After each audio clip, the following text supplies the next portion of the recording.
Salam jumpa di channel Mengulas Malam bersama saya, Damai. Mendengar kata rumah hantu pasti sudah membuat merinding. Apalagi jika rumah itu berdekatan atau malah yang sedang Anda tinggali. Percaya tidak percaya, penunggu rumah hantu ini sering mengganggu masyarakat yang lewat. Banyak cerita mengerikan yang bikin penasaran. Berikut rumah hantu yang sering jadi perbincangan masyarakat Indonesia yang kali ini akan saya ulas. Yang pertama, Rumah Darmo. Dijamin sahabat Mengulas Malam tidak akan berani lewat ke rumah Darmo ini saat tengah malam. Menurut tetangga sekitar, sosok wanita berbaju putih layu sering berdiri di sekitar rumah ini. Bahkan sosok besar dan harimau pernah juga terlihat di rumah ini. Siapa sangka di balik hingar-bingar kota Surabaya masih tersirat kisah misteri.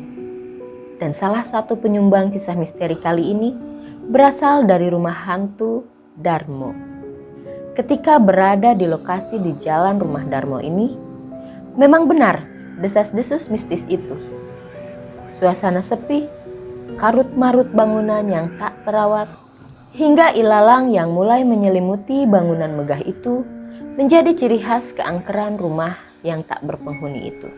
Bangunan tersebut masih berdiri kokoh dan hanya mempunyai satu buah pintu masuk pada sisi selatan. Nuansa magis begitu mencekam saat langkah kaki pertama memasuki area rumah angker itu. Kendati sempat populer karena cerita mistisnya, rumah hantu Darmo masih dipercayai masyarakat dan pengguna jalan sebagai lokasi yang dipenuhi misteri dan hantu.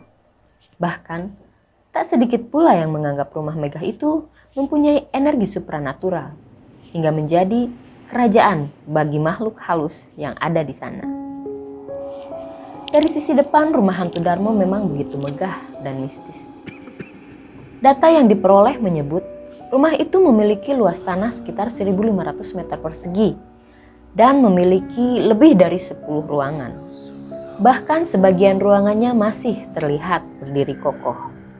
Bangunan itu memiliki 3 lantai dan 1 ruangan bawah tanah. Masyarakat masih mengenal rumah itu menjadi salah satu lokasi angker di Kota Pahlawan. Bahkan, lokasi itu pun pernah menjadi target uji nyali ketika sedang ramai-ramainya acara uji nyali di beberapa stasiun TV nasional. Bagaimana? Apakah Anda ingin mencoba bermalam di rumah megah itu? Yang kedua, Rumah Gurita. Disebut rumah gurita karena terlihat seekor gurita hinggap di atap rumah. Tapi bukan itu asal-usul rumah gurita, melainkan kisah pemujaan setan. Ini karena rumah yang terletak di Bandung, Jawa Barat itu tak terlepas dari nomor yang tertera di rumah tersebut, yaitu 3 angka 6 dalam pola yang berbeda.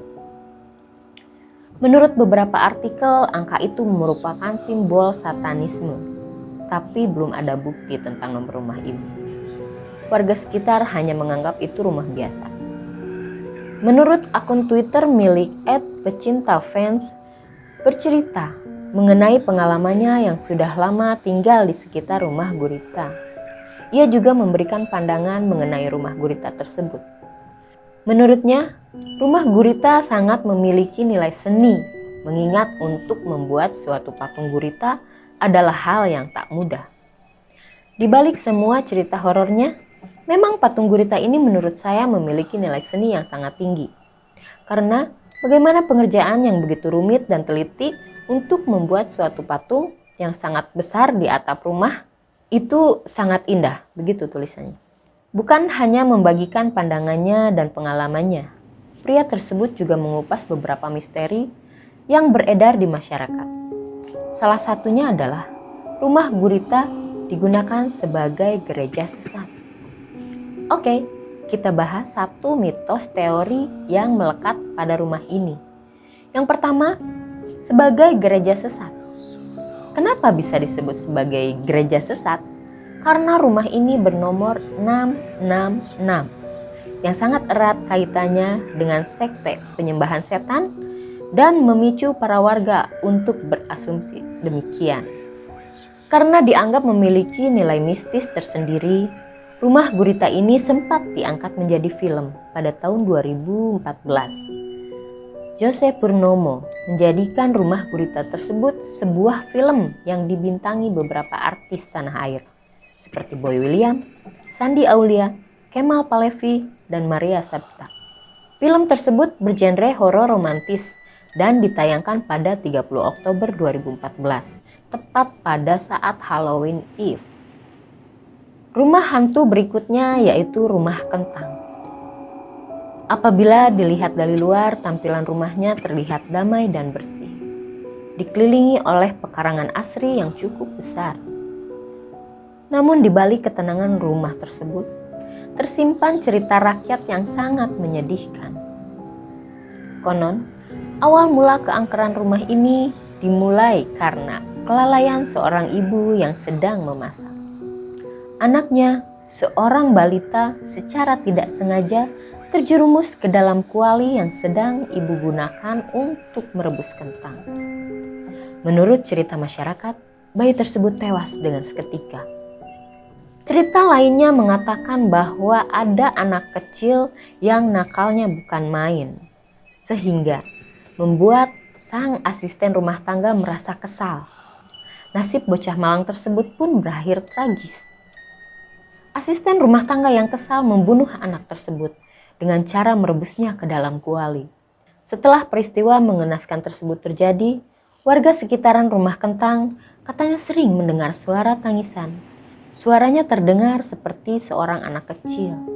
Tidak hanya itu, aroma rebusan kentang busuk yang menodai udara setempat pun kerap tercium. Selain aroma kentang yang menyegar, rumah hantu tersebut juga terkenal dengan kisah bocah berwajah hancur. Menurut masyarakat Bandung, hantu anak kecil tersebut sering terlihat sedang bermain di pekarangan rumah. Banyak warga yang sering melihat sesosok anak kecil sedang tertawa cekikikan dan berlarian di pekarangan rumah. Setelah didekati, wajah anak kecil tersebut ternyata berdarah-darah. Canda tawa yang terdengar pun berubah menjadi lengkingan tangis yang pilu. Warga yang mengaku pernah melihat sosok hantu anak kecil ini melaporkan bahwa ia terkadang ikut numpang di dalam mobil. Mitos Rumah Kentang yang berikutnya adalah cerita tentang bangunannya yang sudah ditinggalkan sehingga menjadi sarang makhluk gaib. Salah satu makhluk gaib yang sering meneror tempat ini adalah seekor anjing jadi-jadian. Dari laporan banyak warga, sering sekali mereka melihat seekor anjing berwarna coklat berlarian di daerah Jalan Aceh. Sosoknya kemudian menghilang tepat di depan Rumah Kentang. Cerita lainnya mengatakan bahwa sosok anjing tersebut lebih besar dibandingkan anjing biasanya. Bulunya berwarna hitam dan matanya menyala semerah api. Apabila sedang tidak menampakkan diri, suara gonggongan dan geraman anjing tersebut sering terdengar di ujung Jalan Aceh. Konon, anjing itu adalah peliharaan dedemit yang menguasai Jalan Aceh. Dedemit tersebut kabarnya merupakan penghuni Rumah Kentang yang sudah lama kosong. Selain disebabkan oleh asal-muasal tragedi bayi rebus, bau kentang yang menyengat konon berasal dari sosok Genderuwo. Sosok menyeramkan tersebut kabarnya sering menjadi penyebab kecelakaan di daerah sekitar Rumah Kentang. Sampai sekarang, angka kecelakaan yang terjadi di daerah Jalan Aceh memang lumayan banyak. Nah, menurut beberapa korbannya, mereka mengaku jatuh dari motor karena diganggu oleh hantu Genderuwo yang menghalangi jalan. Ia tak akan berhenti mengganggu sampai para pengendara terpleset atau bahkan menabrak pembatas jalan. Cerita ini sudah diakui banyak orang. Itulah mengapa Jalan Aceh selalu sepi di atas jam 8 malam. Orang-orang mengaku enggan melewati jalan tersebut karena takut diganggu makhluk astral penunggu Rumah Kentang. Demikian ulasan tentang rumah hantu yang sangat viral dan menjadi urban legend di sekitar masyarakat Indonesia ini. Bagaimana menurut sahabat? Apakah ada yang sudah pernah melewati, mengunjungi, atau bahkan penasaran dengan rumah-rumah hantu tersebut? Boleh tulis komentarnya untuk berbagi pengalaman. Jika sahabat punya pengalaman mistis dan ingin ceritanya diangkat di channel Mengulas Malam ini, silahkan kirimkan cerita sahabat ke email kami mengulasmalam@gmail.com. Jangan lupa juga untuk terus dukung channel ini dengan subscribe, like, komen, kemudian share tentunya. Sampai jumpa di video selanjutnya.